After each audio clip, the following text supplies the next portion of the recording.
Bright academy pioneer এই channel থেকে তোমাদের জানাই স্বাগত। সামনে তোমাদের পরীক্ষা চলে এসেছে, সেকেন্ড সাবমেটিভ পরীক্ষা।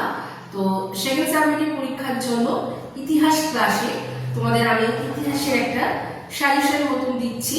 আশা করছি এর মধ্যেই তোমরা কমন পাবে। তো আমরা সবাই জানি যে তৃতীয় অধ্যায়, চতুর্থ অধ্যায় এবং পঞ্চম অধ্যায়, এই অধ্যায়ের মধ্যেই তোমাদের পরীক্ষায় আছে। বেশিরভাগ স্কুলেই আছে, কোনো স্কুলে হয়তো তৃতীয় অধ্যায় এবং চতুর্থ অধ্যায় আছে। তো যাই হোক, আমি মোটামুটি 2 নম্বর এবং 4, 8 এই প্রশ্নের একটা সাজেশন দিচ্ছি, যদি তোমাদের উপকারে লাগে। তো প্রথম তৃতীয় অধ্যায় থেকে দিচ্ছি, প্রশ্নের মান 2, তোমরা লিখে নাও। প্রথম কোশ্চেন হচ্ছে, রিসার্চিমেন্টো কি? জোলফেরাই কাকে বলে? ইয়ং ইটালি বলতে কি বোঝো? ভিয়েনা সম্মেলন সম্পর্কে যা জানো লেখো, টিকা হিসেবে আসবে। উষ্ণ জল নীতি কি? জাতীয়তাবাদ বলতে কি বোঝো? ভিয়েনা সম্মেলনকে প্রথম আন্তর্জাতিক সম্মেলন বলা হয় কেন? কার্বোনারি আন্দোলন বলতে কি বোঝো? এবার আমি যাচ্ছি 4 নম্বরে। এমস টেলিগ্রাম কি? কাকে মুক্তিদাতা জাত বলা হয়? ভিয়েনা সম্মেলনের 3টি নীতি লেখো। মেটারনিট ব্যবস্থা সম্পর্কে যা জানো লেখো। রক্ত ও লৌহ নীতি কি এবং কুলটুর ক্যাম্প কি? এগুলো ছোট ছোট 2 নম্বরে, 4 নম্বরের জন্য তোমাদের করতে হবে। এবার 8 নম্বরের কোশ্চেন, জার্মানির ঐক্য আন্দোলনে বিসমার্কের ভূমিকা, একদম স্টার দিয়ে রাখো। ইটালির ঐক্য আন্দোলনে ম্যাসিনি, ক্যাভির ও গ্যারিবল্ডির ভূমিকা। জুলাই বিপ্লব সম্পর্কে যা জানো লেখো, এটা 4 নম্বরে আসবে। এবং ফেব্রুয়ারি বিপ্লব সম্পর্কে যা জানো লেখো, 4এও আসতে পারে, 8এও আসতে পারে। ক্রিমিয়ার যুদ্ধ, এটা 4এও আসতে পারে আর 8এও আসতে পারে। তবে আমার মনে হয় 8 নম্বরের জন্য তৈরি করে যাওয়া ভালো, যদি 4এ আসে লিখে দিতে পারবে। এবার চতুর্থ অধ্যায় 2 নম্বরের প্রশ্ন, শিল্প বিপ্লব কাকে বলে? শিল্প বিপ্লবের মূল বৈশিষ্ট্যগুলি কি? ফ্যাক্টরি প্রথা বলতে কি বোঝো? ঘেটো কি?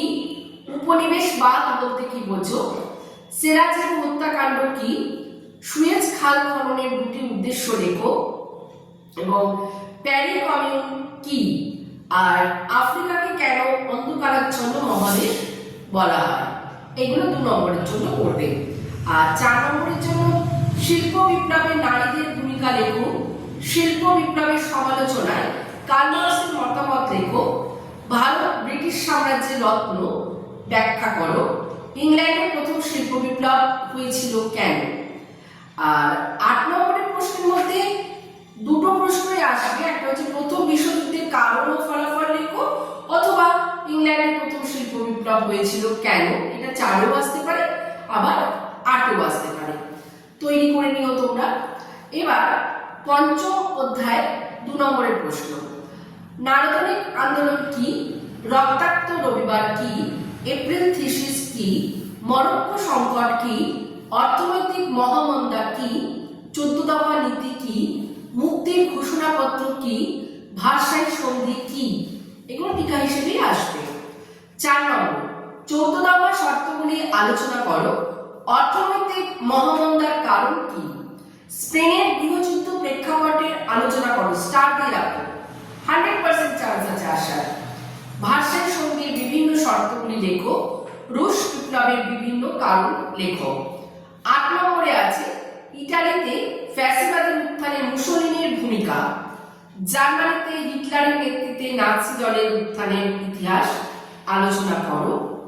এই যে এই কোশ্চেনগুলো করলে এর মধ্যে তোমরা কিন্তু কমন পাওয়ার চান্স আছে। তোমরা ভালো করে মন দিয়ে পড়ো, এবং সবথেকে বড় জিনিস যেটা, বইটাকে ভালো করে রিডিং করো, তাহলে এমসিকিউ এসিকিউর ক্ষেত্রে কিন্তু কোনো অসুবিধা হবে না। প্রত্যেকটা কোশ্চেন বুঝে বুঝে পয়েন্ট ওয়াইজ তোমরা লিখবে, তাহলে এই এত কোশ্চেনের মাঝে কিন্তু মাথাটাতে গুলিয়ে যাবে না। বুঝে নাও, পয়েন্টগুলো ধরে ধরে ভালো করে তৈরি করো। আর আমার এটাই বলার কথা। আশা করছি তোমাদের সকলের পরীক্ষা ভালো হবে, সবাই ভালো করে পরীক্ষা দাও। ঈশ্বরের কাছে এটাই প্রার্থনা করছি। সময় নষ্ট করো না, পরীক্ষা এসে গেছে। আর আমার এই ব্রাইট একাডেমি পায়োনিয়ার এই চ্যানেলটাতে লাইক সাবস্ক্রাইব করো যদি তোমাদের এই ভিডিও ভালো লেগে থাকে। সবাই ভালো থেকো, সুস্থ থেকো।